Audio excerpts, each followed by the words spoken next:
골로새서 3장 15절로 17절까지의 말씀, 우리 다 같이 한 목소리로 합독하겠습니다. 그리스도의 평강이 너희 마음을 주장하게 하라. 너희는 평강을 위하여 한 몸으로 부르심을 받았나니 너희는 또한 감사하는 자가 되라. 그리스도의 말씀이 너희 속에 풍성히 거하여 모든 지혜로 피차 가르치며 권면하고 시와 찬송과 신령한 노래를 부르며 감사하는 마음으로 하나님을 찬양하고 또 무엇을 하든지 말에나 일에나 다 주 예수의 이름으로 하고 그를 힘입어 하나님 아버지께 감사하라. 아멘. 성가대 찬양처럼 우리는 이 땅을 순례자로 하늘을 향하여 가는 순례자인 것을 믿습니다. 욕심 부릴 것도 없고 불안할 것도 없고 하나님께서 우리에게 맡겨진 삶을 충성스럽고 감사하게 살다가 주님 부르시면 가면 되지 않겠습니까? 여러분이 주 안에서 행복하기를 바랍니다. 여러분이 주 안에서 승리하기를 바랍니다. 여러분의 삶이 주 안에서 더 복되기를 원합니다. 여러분의 삶의 질이 주 안에서 더욱더 고급이 되었으면 좋겠습니다. 오늘도 열심히 사시는 여러분의 모든 수고에 여러분 보람이 있었으면 좋겠어요. 그리고 나를 이렇게 살게 하시는 하나님의 은혜에 먼저 감사할 줄 아는 사람이 되기를 바랍니다. 오늘 본문의 마지막 구절처럼 주 예수를 힘입어 하나님 아버지 앞에 감사할 줄 아는 우리 모두가 되기를 축복합니다. 고양시에서 목회하시는 선배 목사님이 계셔요. 제가 참 좋아하는 분입니다. 한자리에서 21년간 목회하셨는데 그간 성도는 사모님을 빼고 여자 집사님 단 한 명이에요. 자녀도 없습니다. 몇 분 왔다 갔다 하셨지만 개척할 즈음에 등록하셔서 지금껏 그분 혼자예요. 목사님도 대단하시지만 그 집사님이 더 대단하다고 말해줬습니다. 예배 때마다 교회에 일이 있을 때마다 얼마나 부담스럽겠습니까? 자기 혼자니까 말이에요. 큰 교회나 작은 교회나 하는 일은 같아요. 큰 교회는 선물을 100개 준비하는 거고 작은 교회는 선물을 5개 준비하는 것일 뿐 큰 교회나 작은 교회나 하는 일은 같습니다. 그런데 자기 혼자 있으니 얼마나 부담스럽겠어요. 가만히 교회를 보면요, 큰 교회나 작은 교회나 그 교회를 지켜가라고 하나님이 붙여주시고 세워주신 사람들이 있더라고요. 그들의 특징이 있는데 교회의 여러 사건 사고에 신경을 쓰질 않아요. 그저 다니는 교회의 연약함을 그냥 메워가는 분들이에요. 옥하는 목사님이 소천하신 직후에 여차저차해서 사랑의 교회를 간 적이 있습니다. 그 교회도요, 아주 개척 때부터 하나님께서 붙여주신 몇몇 분들이 계시더라고요. 여자 전도사님을 비롯해서. 저는 작은 교회들, 개척 교회들을 참 많이 다니고 보살피기도 하는 사람인데 그 작은 교회를 가서도 늘 그런 분들을 봐요. 이들은 주님이 참 아끼시고 귀하게 쓰시는 천사 같은 분들이에요. 그 선배 목사님이 목회하시는 그 교회도 그 여자 집사님이 그런 분이거든요. 그분으로 교회가 지켜지고 있다는 것에 그 목사님도 참 감사하게 생각하고 있고 그렇더라고요. 여러분, 우리가 누군가의 감사가 된다는 것은 참 영광스러운 자리에 앉아 있는 겁니다. 여러분들이 그렇게 되었으면 좋겠어요. 누군가의 감사의 제목으로 사는 거. 저는 그 선배 목사님을 참 존경하기도 하는데, 다른 분들처럼 교회가 성장하지 못했다고 해서 의기소침하시지도 않아요. 작은 목회 안에서 도란도란 하나님의 선한 일들을 참 아름답게 이어가시기 때문이에요. 이런 일이 있었어요. 예전에 그 여자 집사님은 크지 않은 상가를 한 채 가지고 있습니다. 그런데 몇 해 전에 우리나라의 상가의 월세가 치솟아서 많은 사람들이 힘들어한다는 소식이 오르락 내리락 할 때였어요. 그 목사님이 여자 집사님에게 말을 합니다. 집사님, 월세를 좀 내려주시죠. 이럴 때가 주님의 이름으로 사랑을 전할 좋을 기회가 아니겠습니까? 그 말을 들은 여자 집사님이 그해 자기 소유 건물에 9명의 세입자들의 월세를 10만 원씩 깎아주셨어요. 그러면서 이런 얘기를 했다 그러죠. 우리 교회 목사님이 이럴 때 주님의 위로를 세입자에게 전하라고 하셨습니다. 참 멋진 교회, 참 멋진 목회, 멋진 성도예요. 그러면서 월 90만 원씩의 손해보다 더 큰 감사와 기쁨을 얻었다는 간증을 들었습니다.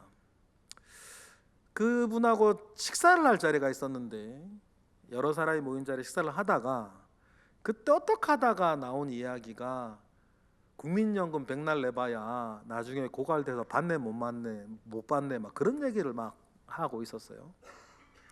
그런데 그 여자 집사님이 그런 얘기를 하시더라고요. 못 받으면 좀 어때요? 우리나라 이렇게 번영하고 발전하도록 힘쓰신 분들 어르신 섬기는 마음으로 그냥 내면 되지. 그게 주님의 마음이 아니겠나 이렇게 이야기를 하시는데 그 이야기를 듣고 참 마음이 좋다 그런 생각도 해봤어요. 여러분, 우리가 믿지 않는 다른 세상 사람들과 다르다고 하면 그런 마음 아니겠어요? 국민연금들 좀 내세요. 못 받으면 어때? 고생하신 분들 이렇게 우리 섬겨드리는 마음으로 내면 되지. 일단 이들의 좋은 목회 안에서 그 상가, 그 목사님이 계신 그 상가 있는 게 아니에요. 나중에 이번에 또 설교를 해야 돼서 전화를 한번 해보니까 아직도 한 명이냐 그러니까 한 명 더 왔대. 그 건물주가 원래 미국에 사시는 어떤 분이었는데 이렇게 연세 드시니까 또 한국에 들어오시나 봐요. 들어왔는데 그 목사님이 건물을 지난 20년 동안 얼마나 잘 관리를 해주셨던지 그 건물주 할머니가 감동해가지고 미국에 들어와서 그 교회 다닌대요.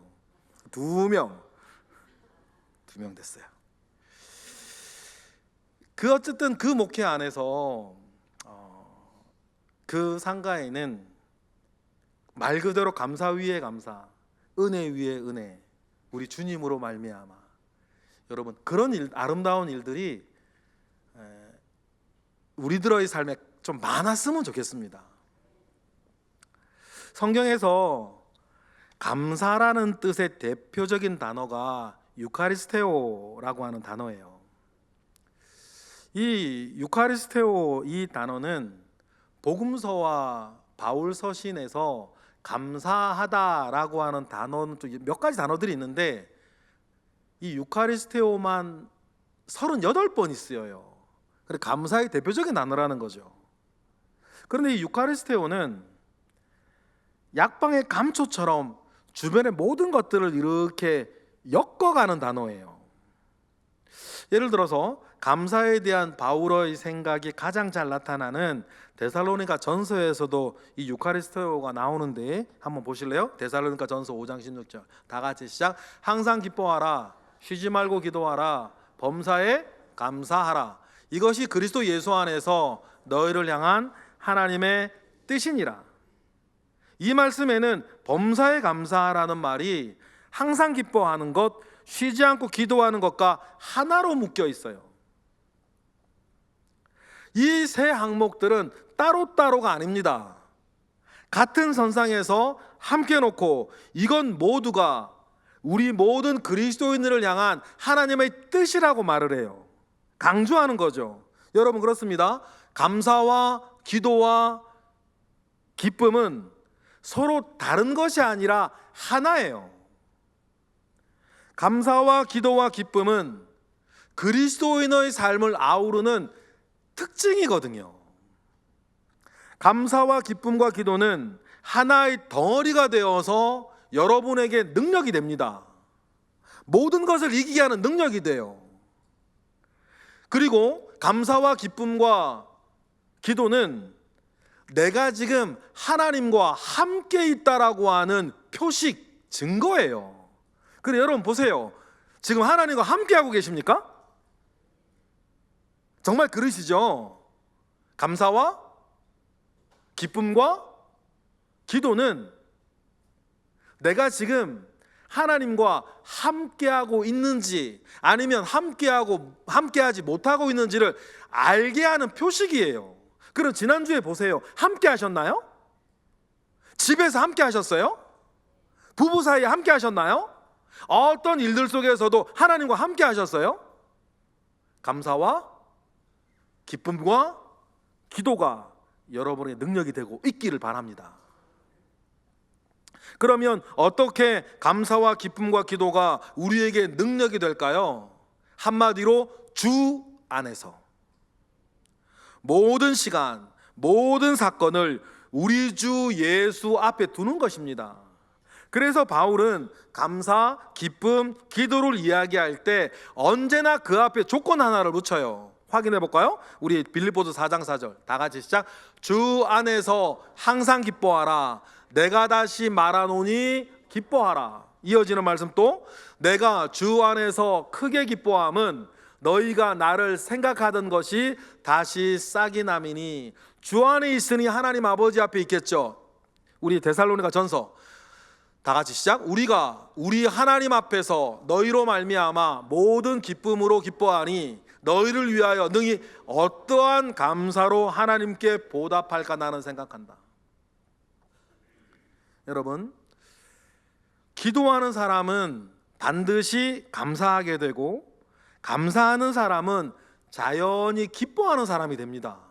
애를 쓰지 않아도 주 안에서 하나님과 함께하는 사람이기 때문이에요.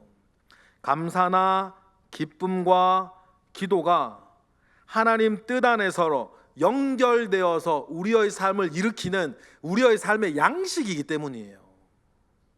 그래서 성경은 우리에게 항상 기뻐하는 사람, 쉬지 않고 기도하는 사람, 범사에 감사하는 사람이 되라고 신신당부를 하는 거예요. 어떤 일이 있더라도 또 어떤 일이 안 생기고 있더라도 조급해하거나 답답해하지 말고 말이에요. 예전에도 한 말씀드린 기억이 있는데 2015년 12월 5일자 연합신문에 재미있는 기사가 하나 났어요. 미국의 한 여성이 결혼을 일주일 앞두고 파혼을 당했다는 내용이었습니다.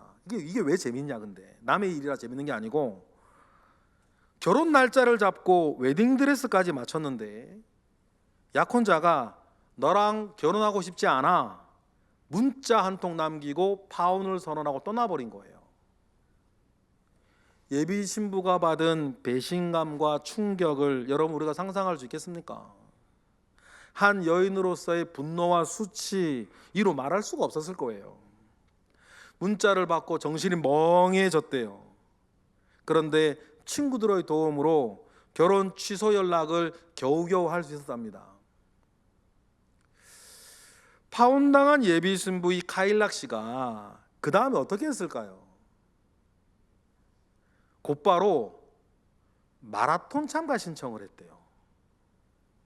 마라톤 경기 당일 웨딩드레스를 입고 등장합니다.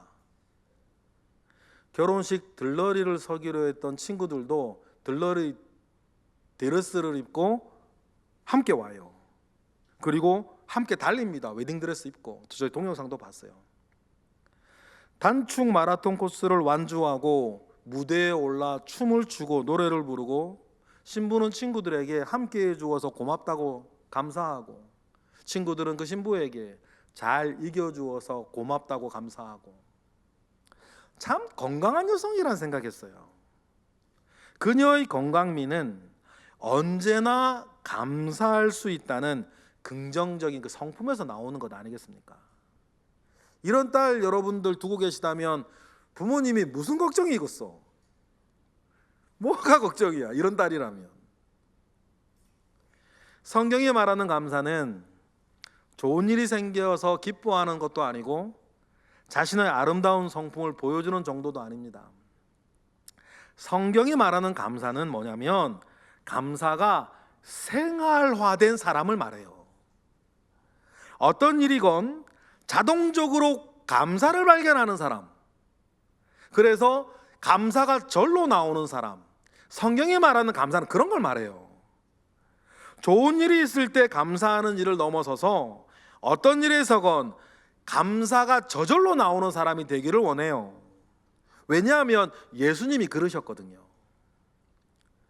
예수님이 몸소 보여주셨고 몸소 가르치셨던 감사는 그런 것이었어요. 그래서 예수님 스스로도 어떤 일에서건 감사를 찾아내서 감사하는 분이셨어요. 예수님의 공생애를 보면 그렇게 즐겁진 않아요. 1년간 진행되었던 예수님의 갈릴리 공생애도 사실 되게 어려웠습니다. 사실상 실패라고 할 만큼 어려웠어요. 사람들은 그때 예수님이 금식을 하면 귀신 들렸다고 욕했고 예수님이 뭘 드시면 먹는 걸 탐하는 자라고 조롱했어요. 기적에 환호했지만 대부분의 사람들은 복음을 받아들이지 않았습니다. 그래서 예수님께서 갈릴리를 떠나시기 직전에 갈릴리 사람들에 대해서 이렇게 말하실 정도였어요. 우리 읽어볼까요? 마태복음 11장 다 같이 시작. 화 있을진저 고라시나 화 있을진저 벳세다야 너희에게 행한 모든 권능을 두로와 시돈에서 행하였더라면 그들이 벌써 베옷을 입고 제에 앉아 회개하였을 것이다. 이 말씀하시고 갈릴리를 떠나세요. 그러니 어떤 의미에서 예수님의 갈릴리 사역은 실패였어요. 그런데도 예수님은 자기의 실패 속에서도 다음과 같은 기도를 드리셨습니다. 어떤 기도인지 조금만 볼게요. 마태복음 11장 25절부터 시작. 천지의 주제이신 아버지여 이것을 지혜롭고 슬기 있는 자들에게는 숨기시고 어린아이들에게는 나타내심을 감사하나이다. 옳소이다. 이렇게 된 것이 아버지의 뜻이니이다. 할렐루야. 갈릴리 사역의 실패를 듣고 떠나시면서 이렇게 된 것은 하나님의 뜻이라고, 스스로 똑똑하다고 잘났다고 슬기롭다고 여기는 사람들한테는 복음을 감추어 버리시고 어린아이와 같이 겸손하게 말씀을 받고 복음을 받는 사람들에겐 복음을 나타내 주신 것이 너무 감사하다고, 이렇게 된 것이 하나님의 뜻이라고 기도하시는 거예요. 주님도 실패하신 적이 있습니다. 그런데도 그 안에서 감사를 찾아내시는 분이셨어요. 비록 갈릴리 사람들은 복음을 받아들이지 않았지만 어린아이와 같은 사람들은 받아들였으니까 말이에요. 예수님은 이러나 저러나 저절로 감사가 되는 분, 감사의 제목을 찾아내시는 분이셨다. 여러분, 이것이 주님을 강하게 하셨고 모든 것을 이겨내셨던 주님의 모습이었습니다. 그렇다면 여러분, 우리는 이 모습을 본받아야 되지 않겠습니까? 예수님은 어떤 결과지를 받아들고서도 이렇게 된 것이 아버지의 뜻이니이다라고 감사하실 줄 아셨어요.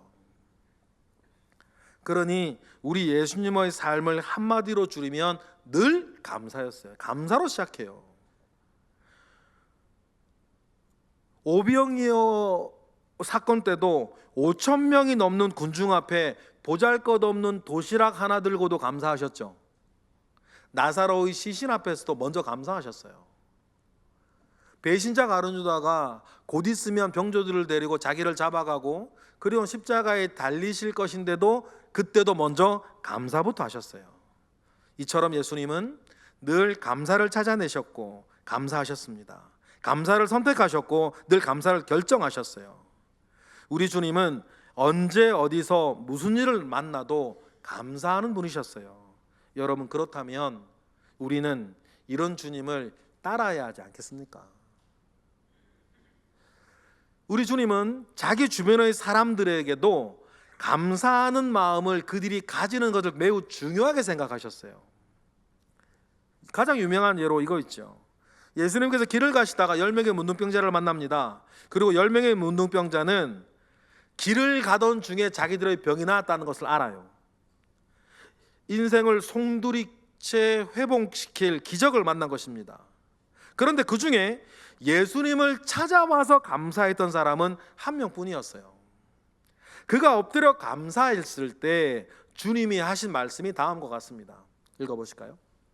다 같이 시작. 예수께서 대답하여 이르시되 10사람이 다 깨끗함을 받지 아니하였느냐? 그 9은 어디 있느냐?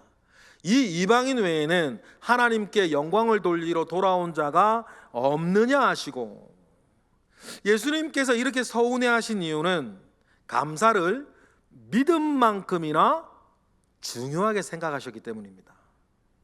예수님은 실제로 감사를 그 사람에게 믿음이 있는지 없는지 그 증거로 보셨어요. 감사를 믿음의 결과로 늘 보신 거예요. 그래서 이어지는 말씀에 감사하는 그 사람을 칭찬하시면서 믿음의 문제를 거론하세요. 이어지는 말씀 보실까요? 누가복음 17장 시작. 그에게 이르시되 일어나 가라, 내 믿음이 너를 구원하였느니라 하시더라. 이뿐 아닙니다. 죄 많은 여인이 문둥병에서 고침받은 시몬의 집에 들어와 향유의 컵을 깨뜨리고 눈물로 예수님의 발을 적시고 머리털을 닦고 그 발에 입 맞추고 향유를 부을 때에 죄를 용서해 주신 것, 죄 용서를 받은 것이 너무너무나 감격하여 감사할 때에 예수님은 그 여인에게도 똑같은 말을 하셨어요. 누가복음 7장으로 가보겠습니다. 시작. 예수께서 여자에게 이르시되 내 믿음이 너를 구원하였으니 평안히 가라 하시니라. 예수님에게는 감사와 믿음이 다른 게 아니었습니다. 감사는 믿음의 결과였어요. 우리 주님은 감사의 사람이었습니다. 그래서 누구보다도 강하실 수 있었어요. 그래서 주님은 모든 걸 이기셨죠. 언제나 감사했으니까. 그리고 가만히 보세요. 그래도 나는 감사하겠다는데 어떤 일이 여러분을 시험 들게 하겠습니까? 그럼에도 불구하고 나는 감사하겠다는데 어떤 사람이 여러분을 넘어지게 하겠어요? 그래서 감사는 뭐라고요? 가장 강력한 성품이라 그러는 거예요. 여러분, 감사할 줄 아는 저와 여러분 되시기를 바랍니다. 감사할 만반의 준비가 되어 있는 사람이 되시기를 바라요. 반대의 사람도 있단 말이에요. 반면에 불평할 만반의 준비가 되어 있는 사람들도 있어요. 어떤 은혜가 부어져도 마치 구멍 뚫어진 전대같이 마음에 들지 않고 성에 안 차는 것들이 많은 사람들이 있어요. 예전에 어느 책에서 읽은 내용인데요, 어머니와 딸이 교회를 갔어요. 힘든 삶에 짓눌려 어려워하던 딸을 겨우겨우 달래서 교회를 데리고 갔답니다. 예배를 드리고 나오는 2시간 만에 딸의 불평이 시작돼요. 교회 사람들이 이렇고 저렇고 예배가 이렇고 저렇고 마음에 들지 않아서 이 교회에 다시 나오고 싶지 않다고 불만을 늘어놓습니다. 그러다 그 어머니가 딸에게 이렇게 말을 해줘요. 나는 50년 동안 이 교회를 다니면서 행복하고 감사한 일들이 가득한데 너는 단 2시간 만에 불평거리만 찾아내는구나. 같은 교회에서 함께 예배를 드렸지만 여러분, 뭐가 다른 겁니까? 도대체 뭐가 다른 거예요? 어쩌면 그 딸의 삶이 힘들고 어려운 가장 큰 원인은 매사에 흠을 발견하고 매사에 마음에 들지 않고 성에 안 차는 것들을 늘 발견하기 때문이에요. 그래서 항상 불평을 늘어놓는 것이 그 딸이 불행한 여러분 가장 큰 이유 아니겠어요? 여러분에게 지금 당장 힘든 일이 있고 불평거리가 있다 하더라도 하나님을 먼저 신뢰하세요. 지금의 일이 어떻게 될지는 아무도 모릅니다. 하나님이 지금의 이 일을 어떻게 엮어가시고 열매 맺게 하실지는 아무도 몰라요. 그러니 여러분, 어떤 일에서건 일단 하나님을 먼저 바라고 감사하는 선한 능력이 저와 여러분에게 있기를 바랍니다. 지금 이 일이 어떻게 될지는 아무도 몰라요. 좋은 일이든 힘든 일이든. 옛날 중국의 만리장성 근처에 한 노인이 말 한 마리를 키우며 살았대요. 그런데 어느 날 그 말이 국경을 넘어 북쪽 오랑캐 지역으로 도망을 갔답니다. 하나밖에 없는 전 재산을 날려버렸으니 이웃 사람들이 어떡하냐고 위로의 말을 전하자 노인이 말합니다.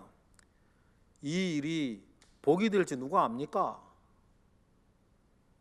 그리고는 아무 일 없이 태연하게 일하며 삽니다. 그리고는 몇 달 뒤에 도망쳤던 말이 돌아와요.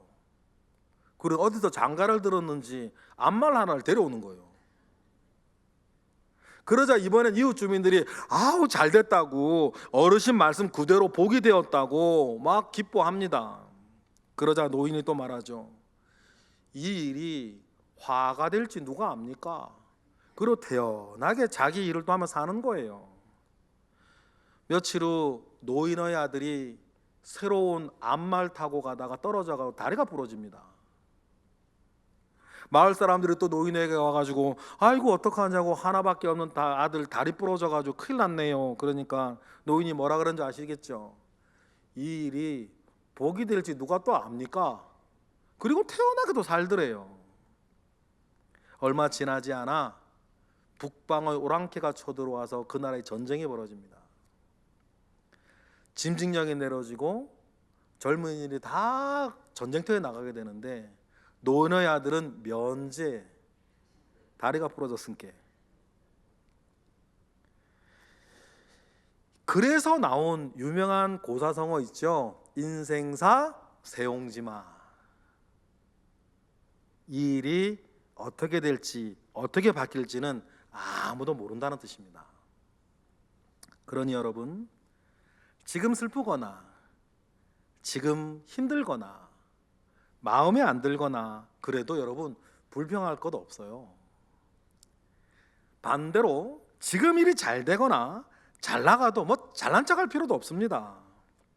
그저 이 모든 일 뒤에 우리 하나님이 계시다는 것만 기억하세요. 그러면서 욥의 고백을 여러분 꼭 기억하십시다. 욥의 고난이 시작될 때 하루에 스바 사람이, 갈대아 사람이 하루에 하늘에서 불이 떨어져서, 아니면 큰 바람이 불어 집이 무너져서 온 재산과 자녀를 하루아침에 잃어버립니다. 욥기를 보면 각각의 소식을 전하는 사람들의 말이 끝나기도 전에 다음 비극이 왔다 그랬어요. 이때 여러분 욥이 어떻게 했을까요? 땅을 치고 슬퍼했을까요? 원수를 찾아 복수부터 하려고 했을까요? 하나님을 원망했을까요? 욥이 무엇을 했고 어떤 고백을 했는지 여러분 한번 보십시다. 그리고 이 고백이 여러분의 고백이 되기를 원해요. 욥기 1장 20절부터 시작. 욥이 일어나 겉옷을 찢고 머리털을 밀고 땅에 엎드려 예배하며 이르되 내가 모태에서 알몸으로 나았사온즉 또한 알몸이 그리로 돌아가올지라. 주신 이도 여호와시요 거두시는 이도 여호와시오니 여호와의 이름이 찬송을 받으실지어다 하고. 저는 옛날 번역이 더 마음에 귀에 익는데 여기 계속 읽어볼까요? 22절 시작. 이 모든 일에 욥이 범죄하지 아니하고 하나님을 향하여 원망하지 아니하니라. 저는 옛날 번역이 더 좋아요. 옛날 번역 이렇게 되어 있습니다. 주시는 이도 여호와시요 거두시는 이도 여호와시니 오직 여호와의 이름만 영광을 받을지어다. 여러분, 이 고백이 오늘 저와 여러분의 고백이 되기를 바랍니다. 맞지 않습니까? 주시는 이도 여호와시고 거두시는 이도 여호와시니 여호와의 이름만 영광을 받을지어다. 이러한 고백 가운데에 영적인 오뚜기가 되어서 언제든지 다시 시작하고 다시 일어나시기를 바라요. 인생사 세옹지마라고 욥의 고난도 고난으로만 끝난 게 아니지 않습니까? 욥은 더 단단해졌고 더 큰 은혜를 입었어요. 고난이 다 지난 뒤 욥의 말을 한번 들어보겠습니다. 욥기 42장 5절 시작. 내가 주께 대하여 귀로 듣기만 하였사오나 이제는 눈으로 주를 배옵나이다. 더 큰 믿음과 또한 고난으로 일궈낸 영적 성장으로 욥은 우리가 아는 욥이 되었고 이후 모든 고난받는 이의 소망이 되었습니다. 그리고 하나님은 이러한 욥을 또한 다시 일으켜 세우시지 않았습니까? 욥기의 마지막 부분만 읽어볼까요? 다 같이 시작. 여호와께서 욥의 말년에 욥에게 처음보다 더 복을 주시니 그가 양 14,000과 낙타 6,000과 소 1,000결이와 암나귀 1,000을 두었고 또 아들 7과 딸 3을 두었으며 그 후에 욥이 140년을 살며 아들과 손자 4대를 보았고 욥이 늙어 나이가 차서 죽었더라. 이런 욥의 인생을 보면 오늘 우리가 읽은 본문의 말씀을 정확하게 이루어냈어요.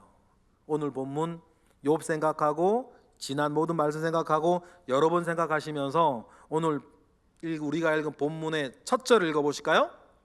다 같이 시작. 그리스도의 평강이 너희 마음을 주장하게 하라. 너희는 평강을 위하여 한 몸으로 부르심을 받았나니 너희는 또한 감사하는 자가 되라. 할렐루야. 하나님이 살아계시니까 이제 어떤 일이 자기에게 주어지는지는 그리 중요하지 않아요.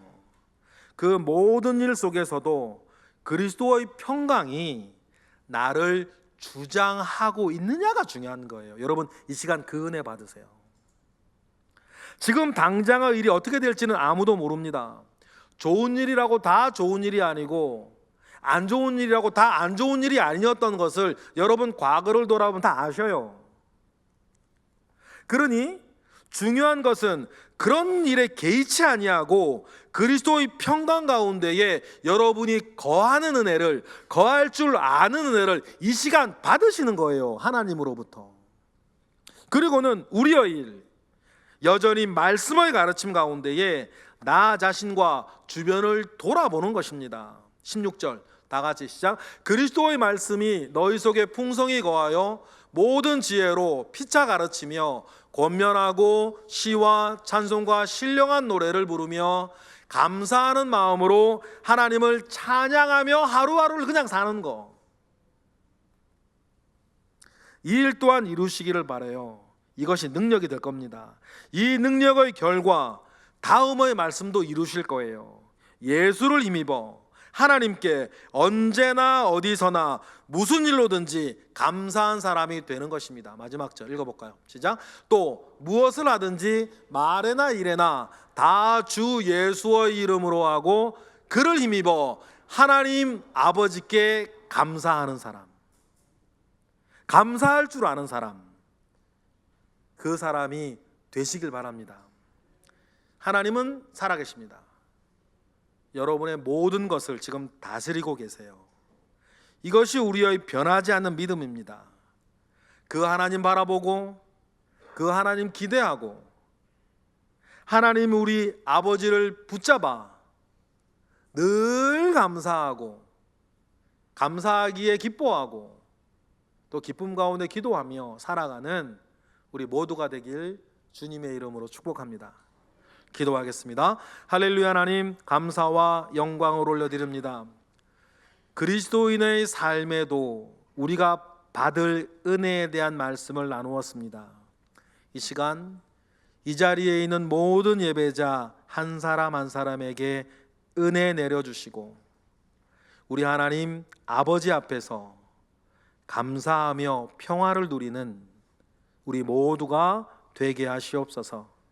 예수 그리스도의 이름으로 기도드렸나이다. 아멘.